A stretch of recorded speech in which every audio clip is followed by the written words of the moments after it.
Eva Rock vous ouvre les portes du Club de l'été sur Europe 1. C'est la suite du Club de l'été d'Europe 1 en direct avec mes complices Lise Pressac et Marion Sauveur, Éric Nolot. Tous nos invités, en principe, sont gourmands et gourmets. Est-ce que c'est votre cas ? Moi, je ne suis pas du tout gourmet.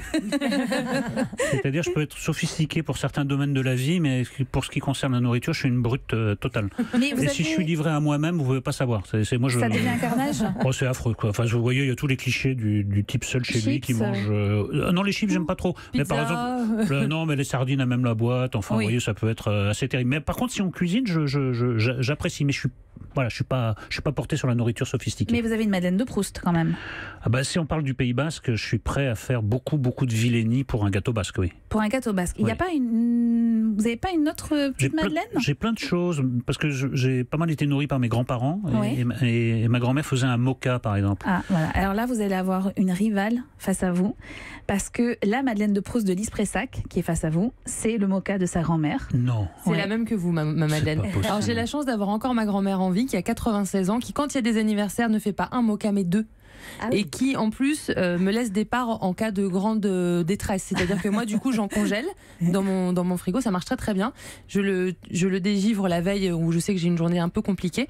Et du coup c'était ça que j'ai amené une petite glacière ce matin qui a intrigué beaucoup Éric Nolot. Donc je vous ai rapporté Alors, du est-ce que moka c'est de la ma même école grand-mère. que ma grand-mère, c'est-à-dire l'attentat calorifique? Est-ce que c'est... Exactement. Ah oui. Et alors nous Parce que là c'était absolument Et terrifiant. alors je sais pas si vous faisiez la même chose que ma sœur et moi, mais nous on léchait, si vous voulez, ce qui servait de mettre la crème Ouais, au ouais, beurre au évidemment. café. La douille. La Oh, douille, c'est voilà, on magnifique. léchait la douille. C'est magnifique. Bon, moi Alors, il y j'étais a la plus petite, voilà. donc j'avais les restes, elle avait le meilleur. Mais on sent une souffrance en vous. Ah qui oui, est- hein, n'est-ce oui, pas on sent. J'en On profite embrasse pour votre régler sœur. mes comptes. Ouais. On embrasse ma sœur et ma grand-mère qui nous écoute peut-être. Mais oui, et on va arriver avec un bout du gâteau de la Voilà, grand-mère vous de nous Lise, direz. Oh, c'est de magnifique. moka, qui va arriver Oh, c'est tout de suite magnifique. dans quelques secondes devant vous, et vous allez nous dire ce que vous en pensez. Ouais.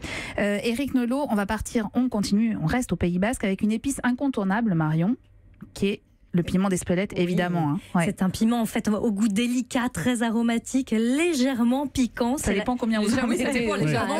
Attendez, il faut bien doser. C'est la seule épice française à bénéficier de l'appellation d'origine protégée et la saison vient juste de commencer. Alors en fait, il nous vient d'Amérique du Sud et d'Amérique centrale. À l'époque, il y est utilisé pour assaisonner et conserver les aliments. C'est Christophe Colomb qui le ramène en France. Le premier plant de piment est semé en 1650 à Espelette, un tout petit village français à la frontière espagnole où les piments poussent bien. Et justement, on va aller à Espelette. Bonjour Gilbert d'Artaillette. Oui, bonjour. Bonjour Gilbert. Alors, vous êtes producteur de piment d'Espelette depuis 8 ans à la maison Bipertegia. Et dites-nous, comment est-ce qu'on cultive ce piment d'Espelette alors ? Tout naturellement. Alors, on n'est pas bio, mais on essaye d'y ressembler à 200%.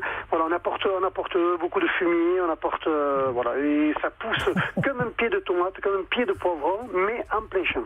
Et ensuite, on le récolte donc du mois d'août au mois de décembre s'il n'y a pas de gelée. Hein. Voilà, jusqu'au 1er décembre, on a le droit de récolter. Voilà. D'accord. Et on le trouve ensuite, quand on le récolte, on le trouve sous 3 formes différentes. En poudre d'abord. Voilà, en poudre, en corne. Donc, en poudre qu'on consomme partout, soit en remplacement, soit en complément, soit en division avec le poivre. Ah oui. Voilà, qui parfume autrement et qui est plus digeste. Voilà, il a plein de bienfaits.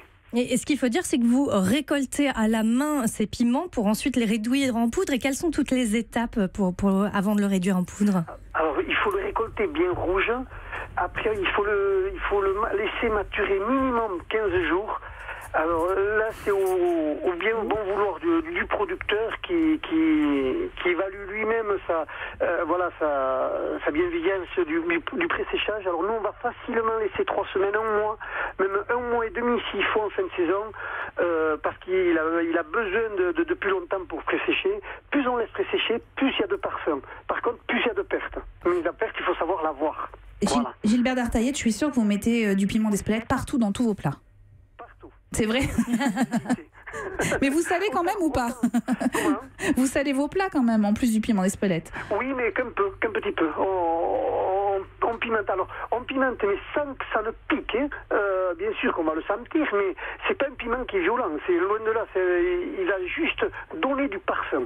Éric Nolot, vous aimez la cuisine pimentée? Épicée, en tout cas? Pas trop, mais je pratique en revanche le piment d'Espelette, vous aimez ça? Oui, ça j'aime bien. Mais je suis pas très porté sur les épices. Marion, ce qu'on ne sait pas forcément, c'est qu'en fait, les piments, il y a une échelle en fait pour les évaluer. Donc, ça s'appelle l'échelle de Scoville. Et donc, le piment d'Espelette est numéro 4 sur 10.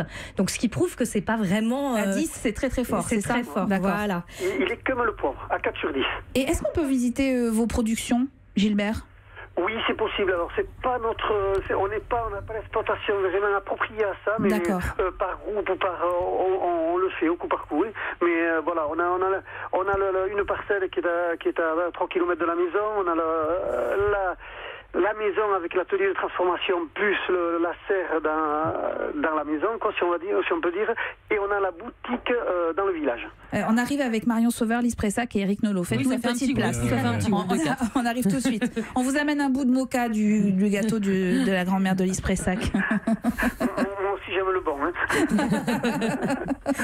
Merci beaucoup Gilbert. Merci infiniment Gilbert Dartaillette. Merci infiniment d'avoir été avec nous ce matin. Europe 1.